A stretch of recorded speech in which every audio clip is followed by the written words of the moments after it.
Let's talk about a truly fascinating technological journey. Today, we're exploring the evolution of railway signaling. We'll be moving from legacy fixed block systems all the way to advanced communication-based train control, or CBTC for short. Welcome to my video course on AI application for railway signaling. I'm thrilled to guide you through this topic as we unpack the core engineering principles that keep modern rail networks running safely and smoothly. So here's our agenda for today. We'll start with a quick introduction to railway signaling, look at fixed block systems, and then shift over to moving block systems. After that, we'll dive into communications-based train control and wrap it all up with a brief conclusion. Section 1.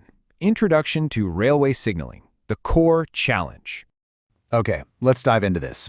At its absolute core, railway signaling is the overarching system designed to maximize track capacity while maintaining rigorous safety standards. The ultimate goal here is safely packing way more trains onto a limited physical network.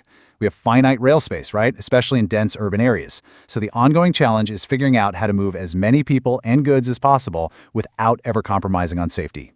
Section 2. Fixed Block Systems, the Baseline. Let's look at the historical standard. A fixed block system is basically a method where the track is chopped up into static, predefined physical sections, which we call blocks. Now, the golden, unbreakable rule here is that only one train is permitted per block at any given time to prevent collisions. It's a highly physical, hardware-based approach to keeping trains apart. So the crucial point is understanding the limitations of this hardware. Track occupancy is detected by physical wayside equipment, things like track circuits and axle counters. But here's the major flaw. Because these block lengths are completely static and unchanging, they're designed for worst-case scenarios. You end up with a massive amount of unnecessary, wasted track space behind trains. This static nature severely reduces the overall network capacity. Section 3. Moving Block Systems, the Data Upgrade.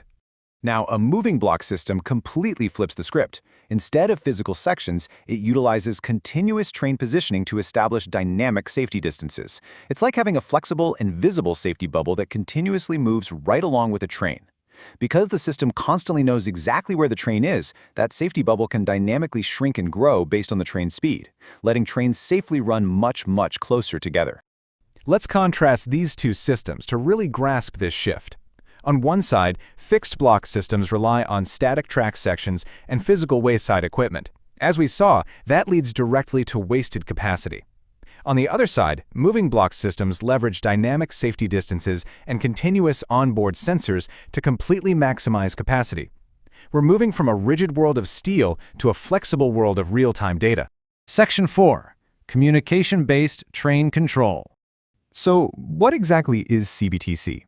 It's a specific moving block system that's heavily used in metros, and it relies entirely on continuous radio communication between the train and a central control system.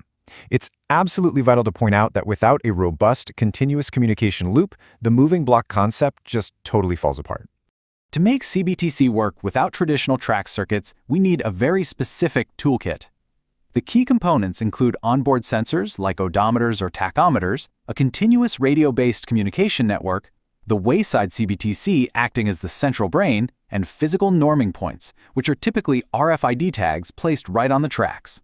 But we have a very practical physical problem to solve here. Train wheels can actually slip on the rails or lock up when braking.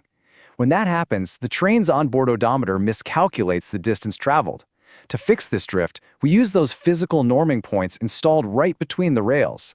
When a train passes over an RFID tag, it acts as a vital reality check, correcting the train's calculated position so it perfectly matches its true physical location.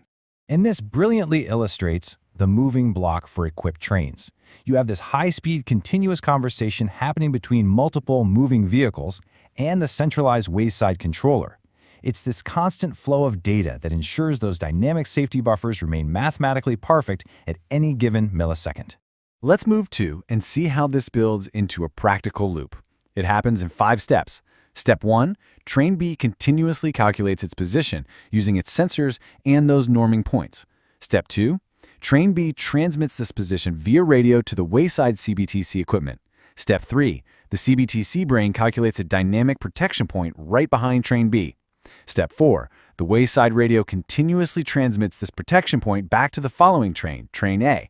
And finally, Step 5, Train A continuously updates its safety braking distance to that exact protection point. It is a beautiful loop of automated safety. Section 5. Conclusion.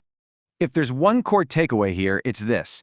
Moving from fixed infrastructure to continuous data unlocks the true capacity of our rail networks. Data and communication are really the ultimate keys to modern railway efficiency. As we continue to feed these systems better data and more advanced tech, the possibilities for transit are amazing.